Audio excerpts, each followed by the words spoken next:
Evelyn from the Roopoorten, and this is my 4th floss tube. Next week it's Halloween, so I wanted to get in touch to show you how I decorate my home for Halloween with my Halloween projects. Beginning of next month I will make another floss tube like normal with all my projects, but I hope you like this short one and I hope we will see each other again soon.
These are all the cross-stitch projects I finished for Halloween this year. Let's start with this one. This is Happy Halloween by Jardin Privé. I stitched it on 36 count hand-dyed fabric, and I used 1 thread of the Gentle Art over 2 fabric threads. It was a very fun project.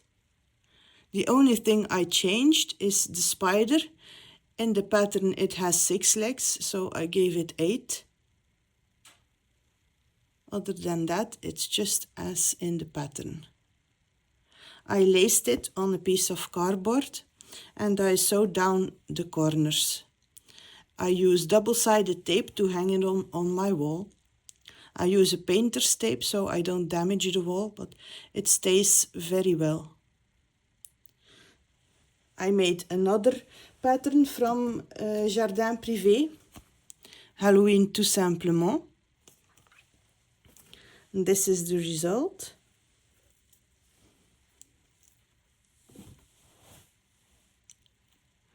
Same fabric, same threads from the Gentle Art, 1 thread over 2 fabric threads.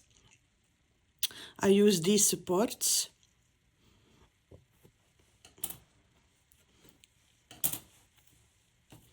I laced it on a piece of cardboard and sewed down the corners.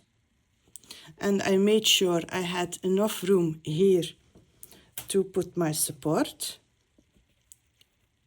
Like this.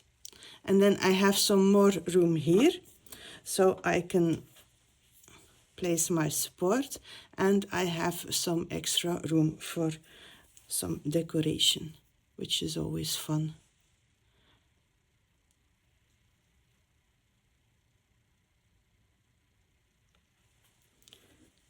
So these are the Jardin Privé, and I also made some drawn thread patterns.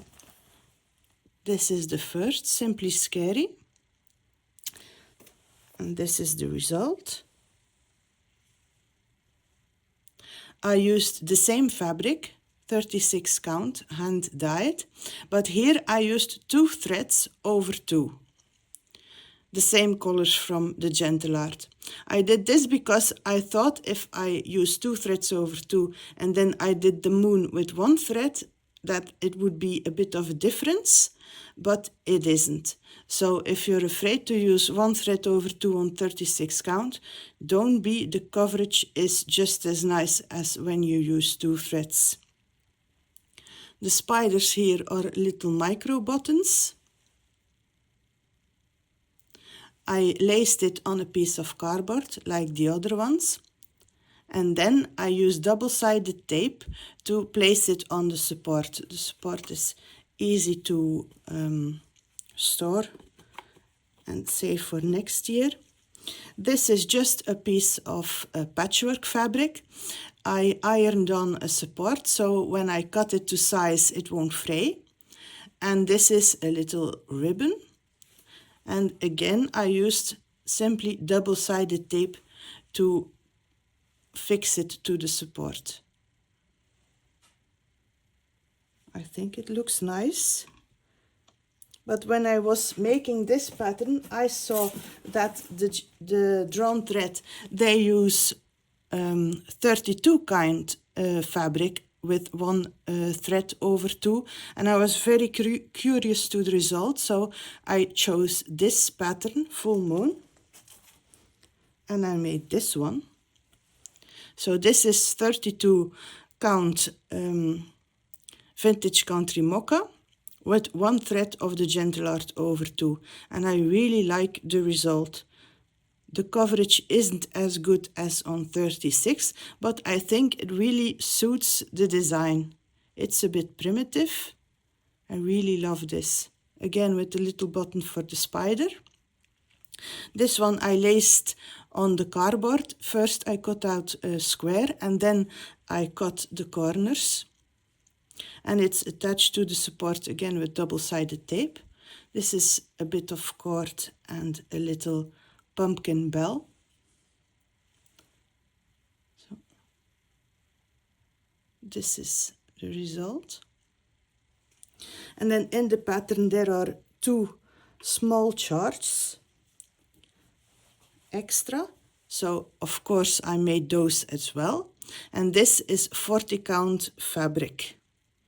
It's just a little rest, a little left over I had still lying around, so I used that, and I finished it just like it's described in the pattern, although they put those 2 together, but I thought it's a shame because one is always in the back, so I made 2. And then for the back I chose a little piece of the chart to do some extra decoration on the back. So these are little hangers I can place wherever I want, or on a scissor. So these are my finished Halloween projects.